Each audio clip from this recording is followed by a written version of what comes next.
A day in my life as a work from home mom. Good day everyone! Ito ang nadatnan ko pagising ko. Day off ko nga rin ngayon dahil weekend na kaya late na rin ako gumising at nagligpit lang ako ng kalat mula kagabi at nagluto na nitong spam. Yung ibang hindi ko pa lulutuin, tinatabi ko na lang at nilalagay sa freezer kasi hindi naman nauubos ang isang lata nito.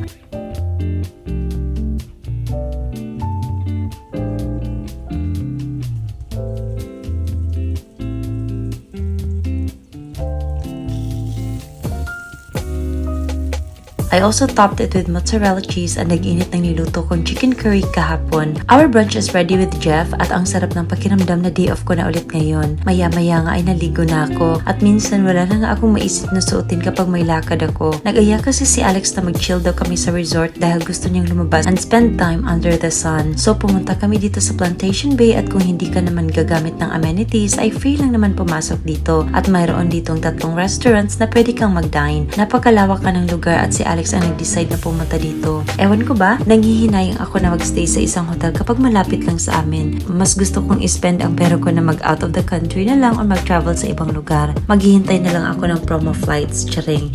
May restaurant malapit sa beach area nila. So we grabbed some drinks and dessert. No joke, ang sarap ng chocolate peanut butter milkshake nila. And though on a pricier side siya, pero napaka-rich ng consistency ng milkshake and the cake is a bomb as well. When we arrived home, nagpahinga lang ako dito sa bahay at hindi pa ako in the mood na magluto ng dinner namin. Pero may pasok pa nga si Jeff bukas at kailangan na nga niyang matulog na maaga so I prepared our dinner and for tonight, magluluto lang ako ng glazed salmon. Nabusog nga rin ako sa merienda namin kanina so smaller portions na lang ang niluto ko. I just seasoned the salmon with salt and pepper and fried it. I also added some French beans at inantay lang na maluto ito. For the sauce, I just added minced garlic, minced ginger, soy sauce, oyster sauce, honey, and chili flakes. Naglagay na rin ako ng cornstarch to thicken the sauce. Then I added back the salmon and coated it with the sauce and dinner is ready.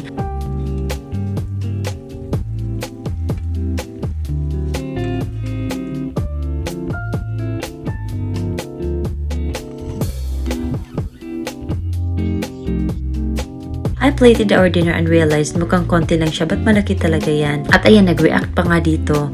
Wow! That's so amazing!